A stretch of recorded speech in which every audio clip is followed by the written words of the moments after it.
Assalamualaikum everyone. I am Shahid Khokar and this is the lecture 14 of the subject Operations and Supply Chain Management. As you already know, we are discussing the project management, and in project management we have focused on the critical path method, and in critical path method we are discussing about the crashing the project. So in our previous lecture, we have seen what does it mean by crashing the project and what are the steps which are required in order to implement the project crashing. In this lecture, we will use the example, and with the help of the example, we will try to see how we can implement project crashing steps, and similarly we will try to understand that how a project can be crashed in a best manner. So as you can see in the slide, there is a table, and this table is, excuse me, this table is derived from the same example which we have considered while understanding the activity on node network diagram. So as you know, in that example, there was a company who wanted to install a pollution control equipment, and in the normal scenario, company wanted to finish this job in 15 weeks. But since we are talking about project crashing, so now company has decided that we will try to finish this project in 13 weeks rather than the 15 weeks. So we will see how a company can finish the project in 13 weeks instead of 15 weeks while maintaining the minimum crashing cost. Or as you know, in crashing the project, our objective is that we want to reduce the time but with the minimum cost possible. So we will see in detail how we will do it. So as you can see in the slide, there is a table, and in on the extreme left column we have identified the activities which are going to be the part of the project. As you can see, there are activities A, B, C, D, E, F, G, H, and on the next column he has written the normal time or the duration for each activity which we were considering in the normal scenario in the previous example. So as you can see, 2, 3, 2, 4, 4, 3, 5, 2 weeks, these are the normal duration of each activity. In the next column, he is talking about the activity after crashing, how long it will take. And he has written that if you crash the activity A, it will complete it in week 1 instead of week 2, and similarly activity B will be completed in 1 week as compared to the 3 weeks. And similarly he is talking about the remaining activities. So in the next column he has written the normal cost of all the activities in the normal duration, and then he has written all in the next column he has written the crash cost. It means if you try to finish those activities earlier than the normal duration, then you are supposed to have more cost. And as you can see, the normal cost of activity A is 22,000, and the crash cost of the same activity is the 22,750. And in the next column, he is talking about the crash cost per week, यानी कि आप पर, since we are talking about the project deadline in the number of weeks, so per period crash cost for this activity, which is activity A, it would be 750. And then he is talking about you have to see either it's on the critical path or either it's not in the critical path. As you know, activity 1 is having a zero slack time, so it is on the critical path. If you see the same concept for activity B, which was initially completing in 3 weeks, now the crash time is 1 week, normal cost is 30,000, and the next is the crash cost is 34,000. And for this activity, crash cost per week would be 2000, and this activity is not on the critical path. And in similar manner, you can understand the rest of the activities, their normal cost and their crash cost. If you try to understand how we have calculated the crash cost per week, we can see in the next slide.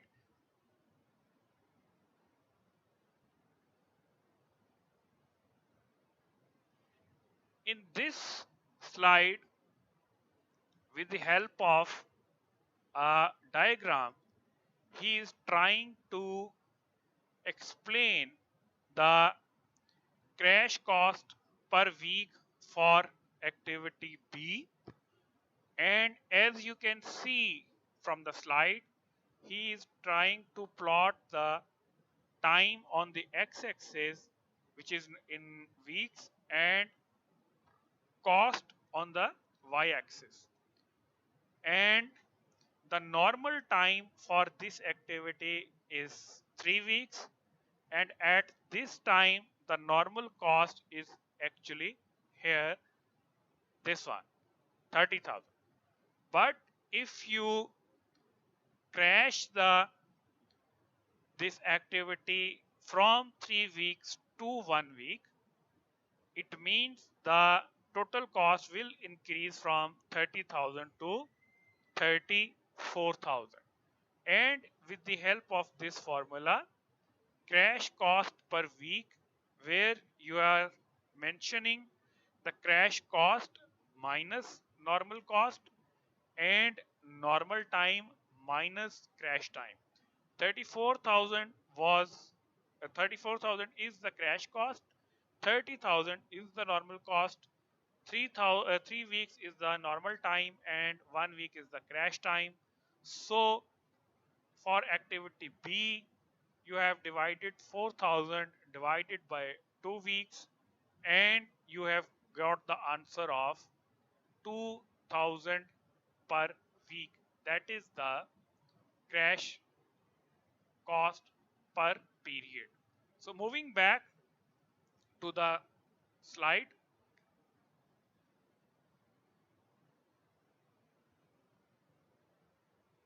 here, as you can see, after calculating the crash cost per period, we know that first we will see which activity is permissible and which activity is not permissible.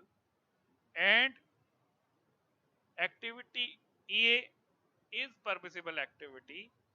Moreover, he is talking about the lowest cost for activity, where the lowest crash cost is the for activity A is $750. So we will first try to crash this activity by 1 week. And this will be our first choice of the crashing. Once you will crash the first or the A activity, then you will see that this project can be finished into 14 weeks instead of 15 weeks. But the important point is that we are supposed to finish this project in a period of 13 weeks rather than 14 weeks. So how we will finish the project in 13 weeks rather than 14 weeks? So we might consider, after a crashing activity A, we might consider that we that activity C or activity D can be crashed, or you may can consider activity which is having a lowest crash cost.